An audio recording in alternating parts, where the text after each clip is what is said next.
Bonjour, bienvenue dans cette session partage. Des extraits du texte La voix commence là où vous êtes de Pema Chodron. L'un des mécanismes habituels les plus profondément ancrés, c'est d'avoir l'impression que le présent n'est pas assez bien. Nous pensons beaucoup au passé, qui était peut-être mieux que le présent, ou peut-être pire. Nous pensons aussi pas mal au futur, que nous pouvons craindre, en conservant toujours l'espoir qu'il pourrait être un petit peu meilleur que le présent. Même si le présent est vraiment bien, nous sommes en bonne santé, et nous avons rencontré la personne de nos rêves, ou nous venons d'avoir un enfant, ou de décrocher l'emploi que nous voulions. Il y a cependant une tendance profonde à toujours penser à la manière dont tout se passera plus tard. Nous n'accordons jamais de crédit total à celui ou celle que nous sommes en ce moment. Par exemple, c'est facile d'espérer que les choses s'amélioreront avec la méditation, que nous n'aurons plus aussi mauvais caractère, que nous n'aurons plus du tout peur, ou que les gens nous aimeront plus qu'ils ne le font maintenant. Ou bien, si aucune de ces choses ne nous pose problème, nous sentons que nous ne sommes pas assez spirituels. Nous entrerons sûrement en relation avec ce monde éveillé, brillant et sacré que nous allons trouver grâce à la méditation. C'est cela le principal. Tant que nous voulons être plus minces, plus intelligents, plus éveillés, moins tendus ou quoi que ce soit d'autre, nous allons toujours approcher le problème avec la logique même qui l'a créé. Nous ne sommes pas assez bien. C'est pourquoi le schéma habituel ne se désarticule jamais lui-même quand nous essayons de nous améliorer, parce que nous nous y prenons avec exactement le même style habituel que celui qui a enclenché toute la souffrance. Il y a un enseignement de vie dans le bouddhisme selon lequel le Bouddha, mot qui signifie éveillé, n'est pas quelqu'un à qui on rend un culte. Bouddha n'est pas quelqu'un qu'on ambitionne de devenir. Bouddha n'est pas quelqu'un qui est né il y a plus de 2000 ans et qui était plus intelligent qu'on ne le sera jamais.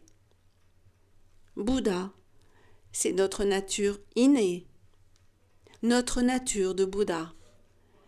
Et cela signifie que si nous grandissons jusqu'à la maturité, nous commençons à entrer en contact avec l'intelligence que nous avons déjà. Ce n'est pas une intelligence qui sera transplantée en nous. Si nous mûrissons complètement, nous ne serons plus emprisonnés dans le sentiment propre à l'enfance qu'il faut constamment nous protéger ou nous mettre à l'abri parce que la vie est trop dure. Si nous devenons adultes, c'est-à-dire tout à fait à l'aise dans notre monde, quelle que soit la difficulté de la situation, c'est parce que nous allons permettre à quelque chose qui est déjà en nous d'être cultivé. Nous lui permettons de croître, de se développer, au lieu de tout le temps le protéger et le garder enterré. Un jour, quelqu'un m'a dit « Quand vous avez peur, c'est le Bouddha craintif. » On peut appliquer cela à tout ce qu'on ressent. Peut-être avons-nous tendance à nous mettre en colère. On ne se maîtrise plus et on voit rouge et en un rien de temps on se met à hurler, à lancer des trucs ou à frapper quelqu'un. À ce moment, il faut accepter le fait que c'est le Bouddha enragé. Si on se sent jaloux, c'est le Bouddha jaloux. Si on a une indigestion, c'est le Bouddha aux aigreurs d'estomac. Si on est heureux, le Bouddha heureux. Si on s'ennuie, le Bouddha qui s'ennuie. En d'autres termes, tout ce dont nous pouvons faire l'expérience ou tout ce à quoi nous pensons est digne de compassion. Tout ce que nous pouvons penser ou sentir est digne d'appréciation. Cet enseignement m'a puissamment aidé. Il a pénétré en moi.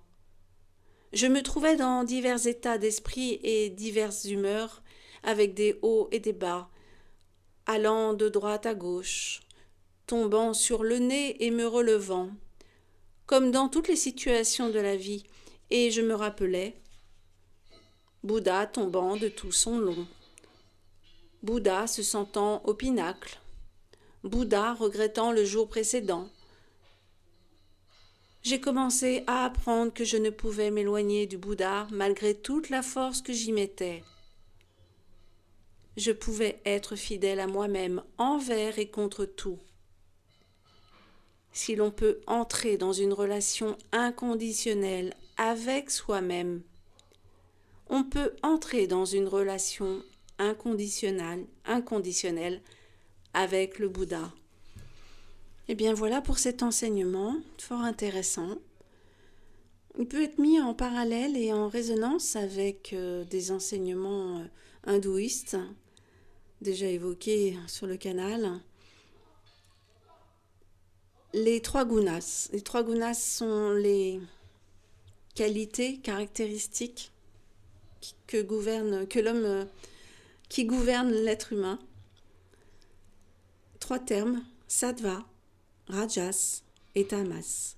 Ce sont les trois gunas qui adviennent ici à l'intérieur d'un personnage humain en alternance. Si vous observez, sattva, c'est le comportement sattvique, c'est un comportement vertueux. C'est toutes les situations dans lesquelles nous avons l'impression d'être bien, de bien faire, de bien réagir, d'être à notre place, à la hauteur de la situation. C'est sattvique. C'est le meilleur des comportements et le plus vertueux et le plus salvateur.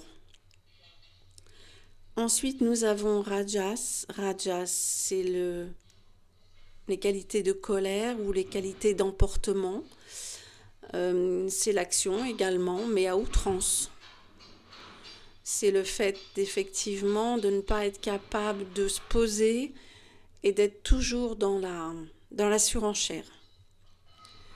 Et à l'inverse, nous avons tamas, qui effectivement est les attributs liés à tout ce qui est paresse, flegme, au fait de ne pas s'attacher à la tâche, de ne pas prendre les choses à bras-le-corps et de remettre toujours au lendemain ou au surlendemain.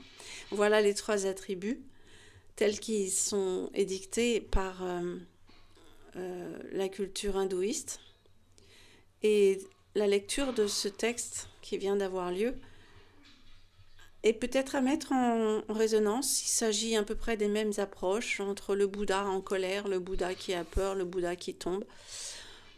En fait, il s'agit toujours d'être dans une forme d'étude de ce qui est ressenti à l'instant T, à l'instant du présent, et c'est pourquoi la méditation est utile, afin de rester en lien et en connexion directe avec ce que nous ressentons dans l'instant. C'est tout simplement cela.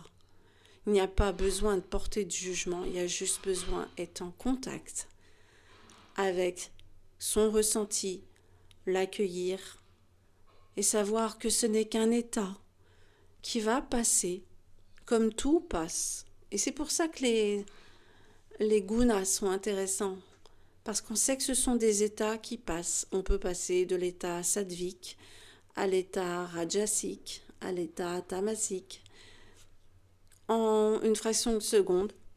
Voilà, à partir du moment où cela est accueilli, accepté et intégré, on se lâche la grappe, j'allais dire, on se libère de ces contraintes, de ces impératifs que souvent on s'est soi-même imposé du fait effectivement de vouloir correspondre à tout un tas de diktats sociétaux, familiaux, toujours la même mécanique. s'aimer, s'aimer dans l'instant, s'aimer dans ses réactions telles qu'elles sont, les accueillir, sachant que tout est changeant. Si ce n'est pas idéal, selon quel point de vue d'ailleurs, dans l'instant, la situation et la réaction changera. Il sera toujours temps de se rattraper dans une situation similaire, dans 1 heure, dans 2 jours. Ne pas s'en vouloir, ne pas juger, entrer en paix avec soi-même. Voilà la voie du soi, la voie de l'amour que nous sommes déjà. Merci de votre écoute. À très bientôt sur le canal La Voix du Soi.